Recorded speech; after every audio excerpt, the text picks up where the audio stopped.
Our next topic will be all about your Title 2 or your crimes against the fundamental laws of the state. Okay? CAFLO. Ang shortcut namin dyan. CAFLOS. Okay? CAFLOS. Crimes against the fundamental laws of state. CAFLOS.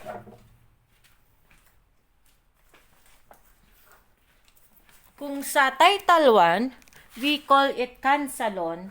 Your Title 2, we call it CAFLOS. Okay? There are many crimes committed in your CAFLOS. Okay? The first one is your arbitrary detention. Ano bang nakalist? Ayan. I'll just enumerate to you. Your Article 124 to 133. 124, arbitrary detention. 125, delay in the delivery of detained persons to the proper judicial authorities. 126, delaying release. 127, expulsion. 128, violation of domicile. 129, searching domicile without witnesses. 131, prohibition, interruption, and dissolution of peaceful meetings. 132, interruption of religious worship. And 133, or your offending the religious feelings. Bakit ba tinatawag, why are they called crimes against fundamental law of the state? Okay? Because, ang sabi ng batas, because ang tawag natin is CAFLOS or crimes against fundamental laws of the state. Fundamental laws. Okay? Because it violates the provisions of your Bill of Rights against or in your Article 1987 Philippine Constitution. Okay? Of course, you remember your 1987 Philippine Constitution. Okay, we go first with the Section 1, which is the arbitrary detention and expulsion. Okay, that contains your Article 124. Here, okay, there are three classes of arbitrary detention. Okay, these are the classes. First one is the arbitrary detention by detaining a person without legal authority or legal ground. Number 2, delay in the delivery of detained person to the proper judicial authority. Number 3 is the delaying release. Okay? Madalas nangyayari ito na violation ng mga kapulisan po natin. So, balang araw, pag naging pulis po kayo, ay lagi po kayong mag-iingat. Okay? So, we go for first in your Article 124. Yan, nagwawala na yung anak ko. But I'll continue. So, what is your Article 124? Your Article 124 talks about arbitrary detention. Okay? Madalas nangyayari sa mga kapulisan. So, there are three elements of arbitrary detention. Ito yung sinasabi ko sa inyo. Madalas, ang elements, 3, 4, 5 lang. At ang mga elements, tumatakbo lang sa who, when, where, how, why. Who, when, where, how, why. So, ang tanong naman dito, who? Offender. Okay? Who must be a public officer or employee. Kita niyo yung word na public, ha? Oh. Ano tong he-detain sa person? Okay? How? Yan yung how. How does he violate the crime? How? By detaining a person. Okay? And why? The detention is without legal grounds. Okay? Lagi niyong tandaan, dapat the offender in arbitrary detention is a public officer. Okay? Who is a public officer ba, ma'am? A public officer is one vested with authority to detain or order the detention of a person accused of a crime. Okay? Example of public officers are your policemen, or the agents of the law, yung mga judges, mayors, okay? Even your barangay captains and your municipal councilors are considered public officers. Okay? In your arbitrary detention, okay, while they have the power or they have the authority to detain, they, however, have no legal ground. So, wala silang legal ground. Okay? Lagi nyo tandaan, okay, na magkaiba ang arbitrary detention sa illegal detention. Okay? If yung detention is perpetrated by other public officers, the crime committed is not arbitrary detention but it's only an illegal detention. And illegal detention is a crime committed by a private in their private capacity. Okay? So, if the offender is a private individual, the act of detaining another is not arbitrary detention, but it is illegal detention contained in your Article 267, hindi 124. Okay? Arbitrary detention is only committed by whom? Your policeman. A policeman is a public officer. It must be a public officer or a public employee. Kung private person yan, that is not arbitrary detention. It is an illegal detention. Okay. Ma'am, kailan ba nagkakaroon ng detention at kailan mo ba considered na detention ng isang tao? Okay? A person is detained when he is placed in confinement or there is a restraint on his person. Okay? Kailan ba nagkakaroon ng detention, ma'am? At ano ba ang detention, ma'am?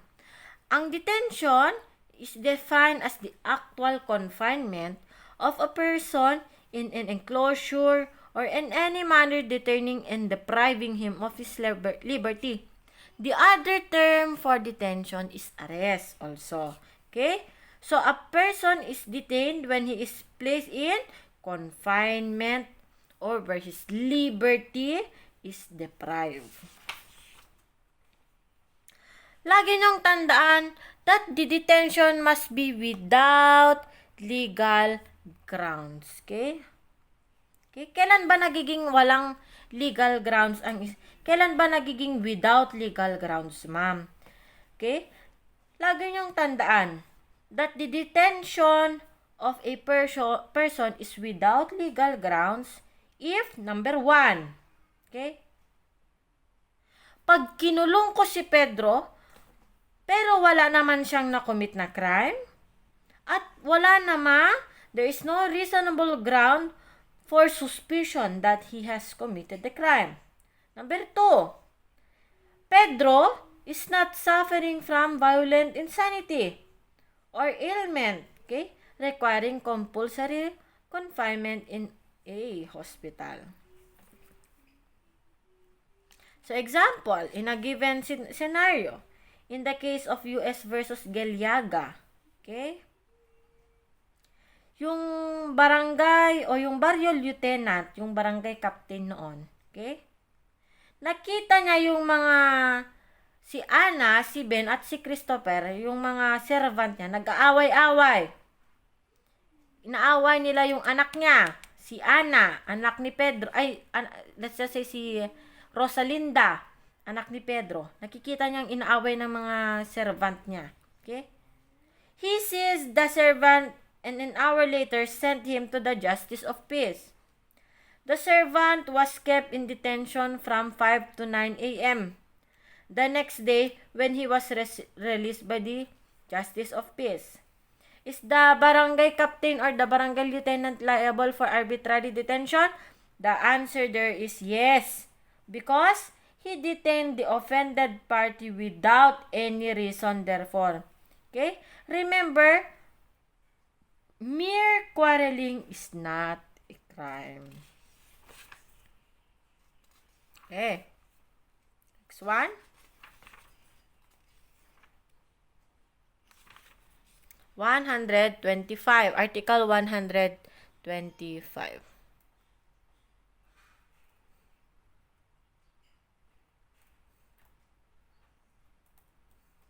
In your Article 125, it provides for the delay in the delivery of detained person to the proper judicial authorities. There are plenty of enumeration here, but there are only 3 elements. Number 1, okay, the offender here is also a public officer or employee. He detained a person for some legal ground. Okay, halos pareho sila nung 124. Pero, here, he fails to deliver such person to proper authorities within what period? 12, 18, and 36. You remember these numbers. 12, 18, 36. Memorize nyo yan. Okay? Yung may mga mansari po ng 12, 18, at 36. So, kahit walang araw na 36. Tandaan nyo na lang yan. Yan na lang yung edad nyo na mag-asawa kayo. Ayan. 12, 18, at 36. Dapat, public officer daw or employee, may dinitain siyang tao for some legal grounds, pero hindi niya agad ito dineliver sa proper authority. Sa ilang oras? Depende yan. 12 hours for light penalties or their equivalent. 18 hours if punishable by correctional penalties or their equivalent. And 36 hours for afflictive penalties or their equivalent.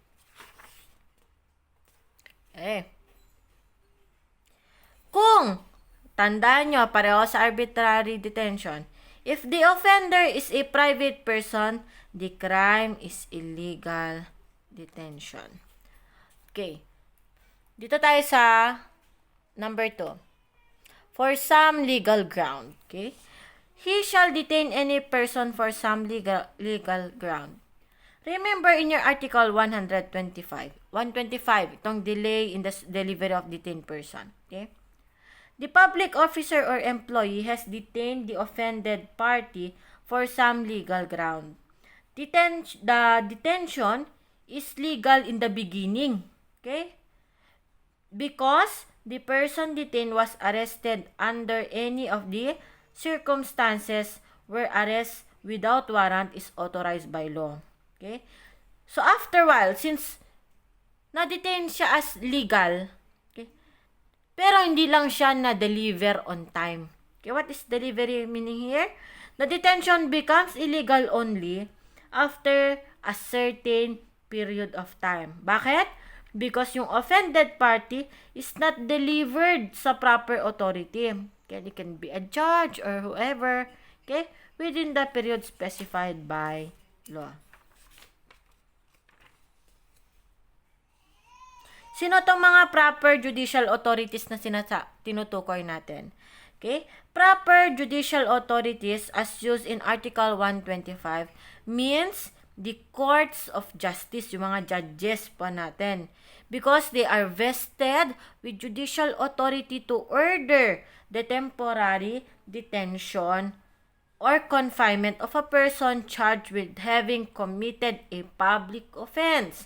That is, the Supreme Court and such inferior courts as may be established by law. That is provided in your Article 8, Section 1 of your 1987 Constitution.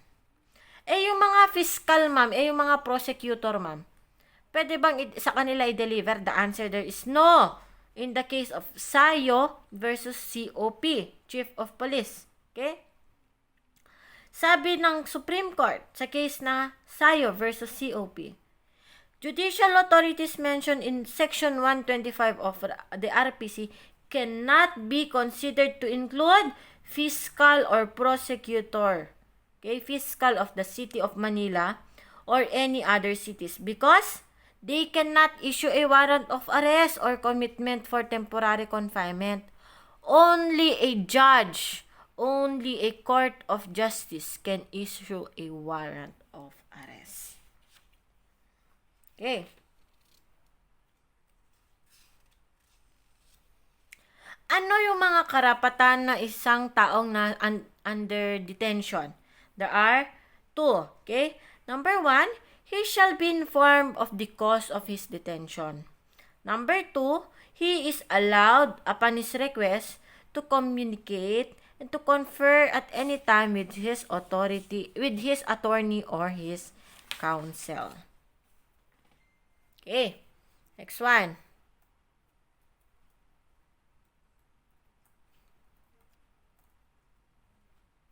And you just read this one. With regards to your delaying release. In your delaying release, there are 3 acts punishable. In your 126, there are 3 acts that are punishable under the law. Number 1 is the delaying the performance. Okay? Tanda nyo tong mga salitang to. Performance, service, at saka proceeding.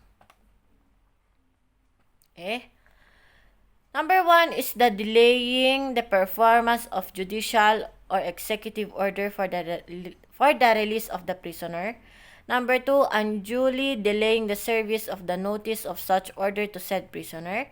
And number 3, unduly delaying the proceeding upon any petition for the liberation of such person. Okay? So, remember, na sino ang mga taong madalas nakaka-violate nito. Okay, you read these elements. This is usually violated by the jail wardens. Ito yung mga jailers natin. Madalas sila ang nakaka-violate ng crime na to. Okay? We also have your Article 127 or your expulsion. Okay? In your expulsion, there are 2 acts punishable under this law. This is only, again, PICOR. Okay? Number 1, act is to expelling a person from the Philippines. So, pinapalayas mo yung tao sa bansa. Number 2 is compelling a person to change his residence. So, pag pinapalayas mo yung tao paalis sa bansa, okay? Or pinipilit mo yung tao na magpalit ng address nila, then you can commit this crime of expulsion. Okay? So, what are the elements under this law? There are 3. Okay? Number 1 is the offender is a public officer. Okay? He commits the 2 acts, yung kakasabi ko lang. And the offender is not authorized to do so. Okay? Sino ba naman siya, di ba? Okay, next one. You read this one na lang. Ito mga examples. Please read the examples so you can understand fully. Okay? With regards to your violation of domicile, there are also 3 modes to do it. Okay? The first mode is by entering any dwelling against the will of the owner. Number 2 is searching. Okay? Searching papers or other effects found therein without the previous consent of such owner. And number 3, refusing to leave the premises after having surreptitiously entered said dwelling and after having been required to leave. Okay? Sa 3 way na to, ito ibig sabihin 3 pwede mong gawin. Yan, pili ka na lang na isa kung gusto mong makulong sa crime na yan. Okay? Dapat isa kang public officer or employee. Kung private ka, hindi mo yan mababiolate. Number 2, he is not authorized by a judicial order to enter such dwelling. Okay? Anong mababiolate mo kung private individual ka? What you will violate is not, okay, is not violation of domicile but mere illegal or trespassing to dwelling.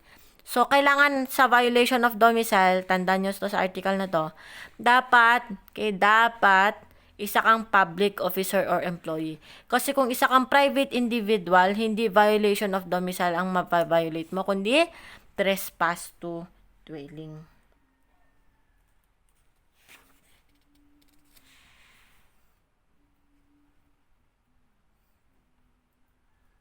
Next, 129. Okay. In your Article 129, it provides for the warrants maliciously obtained and abused in the service of those legally obtained. There are 2 acts punishable under this article. Number 1 is procuring a search warrant without just cause. Okay? So, nag-request ka sa Honorable Court to issue a warrant without just cause. You can be punished under Article 129. Okay? And also, is you exceeded your authority or you likewise use unnecessary severity in executing a search warrant legally procured. Okay? Punta tayo sa unang element. Unang way. Okay? This one. Here, again, the offender must be public officer or employee. Tandaan ninyo nga sa CAFLOS ninyo, sa Crimes Against Fundamental Laws of State. Okay? These are committed by public officers. Lahat yan. Okay? Number 2, he procures a search warrant and syempre walang just cause. The same with your second mode or way to commit the crime in your Article 129. The only difference is that you exceeded his authority and uses severity in executing the same. Okay? Of course, I know that you know a search warrant because you are all fourth year na kayo. So, dapat alam nyo na kung ano ang search warrant. Okay? A search warrant is an order in writing issued in the name of people of the Philippines, signed by the judge, and directed to peace officer commanding him to search for personal property described therein and bring it before the court. Lagi niyong tandaan, it is signed by a judge. It is not signed by any person. It's only the judge. Not even a fiscal, a prosecutor. Okay? It's only the judge who issues the same. Okay? So, what are the personal property to be seized? Okay? The search warrant may be issued for the search and seizure of the following personal property. It can be the subject of the offense. It can be the stolen or embezzled and other proceeds or fruits of the offense. Okay? It can likewise be those that are used or intended to be used as the means of committing an offense. Lagi niyong tandaan in your criminal procedure, in your Rule 126, okay, na meron pong karapatan ang mga public officers natin to break the door or window to effect search. You have the right to break door or window to effect search. Here, the officer, if refuse admittance to the place of directed search, after giving notice of his purpose and authority, kasi kailangan niyang i-announce, di ba? Knock and announce rule. You knock, then you announce your authority and your purpose, okay? Kung the person refuse to enter, kahit na sinabi mo yung authority mo, tsaka yung purpose mo, the public officer has the right to break, okay, the door or the window, or to open any outer or inner door or window of a house or any part of a house, okay, kahit saan doon, in order to execute the warrant or to liberate him or any person lawfully aiding him when unlawfully detained therein. Ilang days ang validity ng isang search warrant? Okay? Lagi niyong tandaan that a search warrant shall be valid for 10 days from its date. Okay? This is provided in your Rule 126, Section 10 of your revised Rules of Criminal Procedure. Okay? And, onting review ko lang, what is a probable cause? You need a probable cause in order for a search warrant be issued in your favor. Okay? Your probable cause, okay? The probable cause for a search is defined as facts and circumstances which would lead a reasonably discreet and prudent man to believe that an offense has been committed and that the objects sought in connection with the offense are in the place sought to be searched. You memorize this one. I will let someone recite this one next meeting.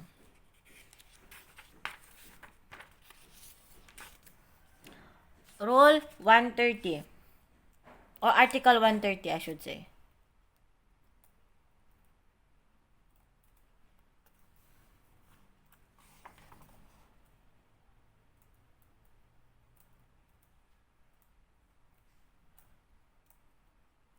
In your Article 130, it provides for searching domicile without witnesses. This is, mababa lang ang penalty nito, mayor lang. Arresto mayor. So here, again, it is a public officer, or it is committed by a public officer or employee. He is armed with search warrant, legally procured. Okay? Of course, he searches the domicile, papers, or other belongings of any person. Okay? Pero, yung owner or member of his family or two witnesses residing in the same locality are not present. Okay? Dalas na violate na ng mga ating kapulisan. Okay? So, what does a search mean? Ano bang ibig sabihin ng search? Okay?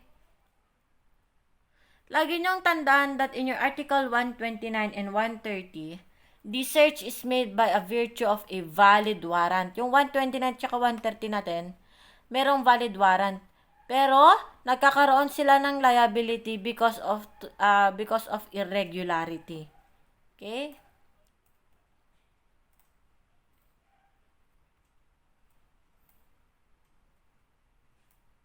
(131). Before that, let's define what is a search. Ang salitang search means to go over and to look through the purpose of finding something. So, you examine something. Okay? In your Article 130, ang Article 130 po natin, it only applies to dwelling. Okay? Or your domicile. It does not, your Article 130 does not apply to vehicle or any other means of transportation. Lagi niyong tandaan yan. Sa bahay lang po, sa domicile lang po, hindi nag-a-apply ang 130 sa sasakyan, kahit na may search pa yan. 131. Your 131 provides for your prohibition, interruption, and dissolution of peaceful meetings. Okay. In your Article 131, there are 3 acts punished also. These are the 3. Yeah. Okay. Number 1 is prohibiting or by interrupting without legal grounds the holding of a peaceful meeting or by dissolving the same. Number 2, by hindering any person, hindering any person from joining any lawful association or from attending any of its meetings. Okay? Number 3,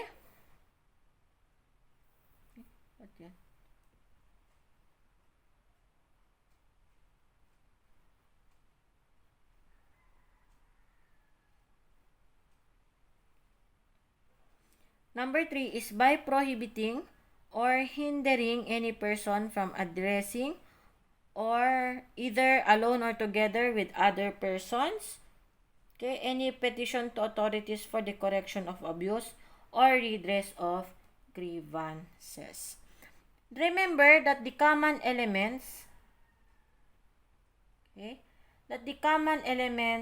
in this article is that the offender is again a public officer or employee. Okay? And he performs any of this act mentioned in your Article 131. Remember that a private individual cannot commit this crime, your Article 131. Okay? Ma'am, is the right to peaceful meeting absolute right? Okay? The answer there is no. Okay? While there is the so-called freedom of speech, okay, and to peaceably assemble. I don't know if you remember this one in your constitution, but I hope you do. Okay? Yung right to freedom or of in speech and to peaceably assemble, although it's guaranteed by our constitution, is not an absolute right. Okay? It can be regulated in order that it may not be injurious to the equal enjoyment of others having equal rights, okay? Nor injurious to the right of the community or society, okay? This power may be exercised under a police power of the state. Diba? If you remember your police power, which is the power to prescribe regulations to promote the good order of or safety and general welfare of the people. Ang police power, when we say police power, you are now 4th year, so I hope you know this one. When we say police power, it is one of the inherent powers of the state. Ang kasama niyan is power of taxation and your power of eminent domain. Okay? Ibig sabihin nito, kahit walang constitution, meron niyang tatlong power na yan. Okay? At lagi niyong tandaan, ang police power ay hindi power ng isang police. Okay? Ang police power is a power of the state. Okay? Power of the state to exist. Okay?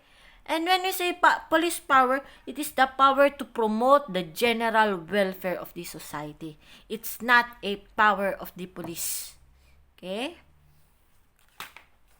Next one.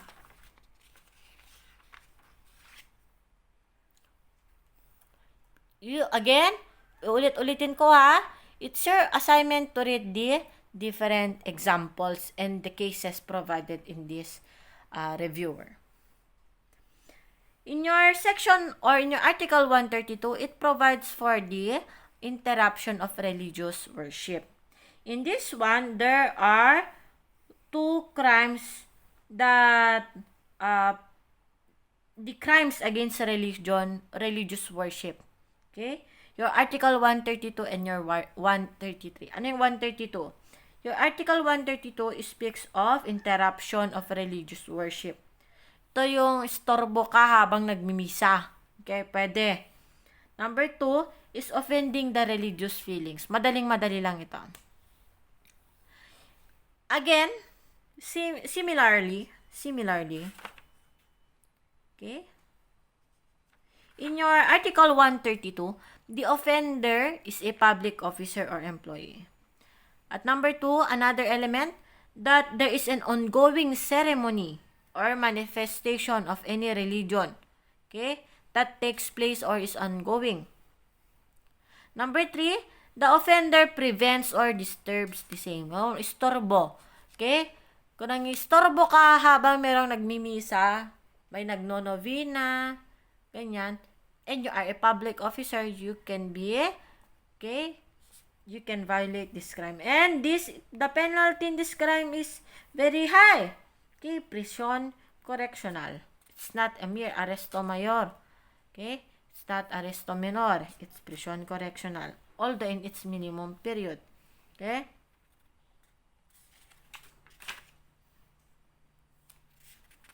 Next one is your article 133. Your article 133 is your offending the religious feelings. Ano yung offending the religious feelings? Okay?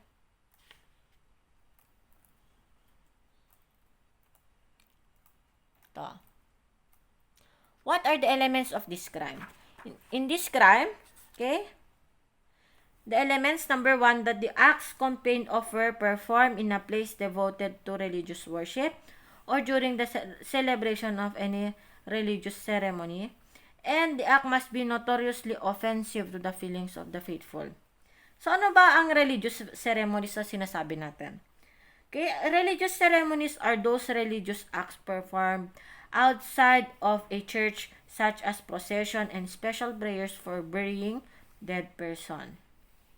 Okay, when the application of the Church of Christ was to hold the meeting at a public place, and the permit expressly stated that the purpose was to hold a religious rally, okay, what was held on the occasion was not a religious ceremony, even if the minister was then preaching, okay, the rally was attended by a person who are not members of the sect. That is the case of People versus Mondario. Lagi niyong tandaan that it must be a religious meeting or worship. Otherwise, kung isa siya, it must be a religious ceremony or religious worship. Pero kung isa lang siyang meeting, Article 133 will not apply. Example ng violation ng Article 133 is habang nag-preach yung minister ng isang church, binato mo siya ng bato. Okay? Because you do not agree, you do not believe to the beliefs of the preacher, okay, you can be charged for violation of Article 133. Okay? And remember that there must be a deliberate intent to hurt the feelings of the faithful. Okay?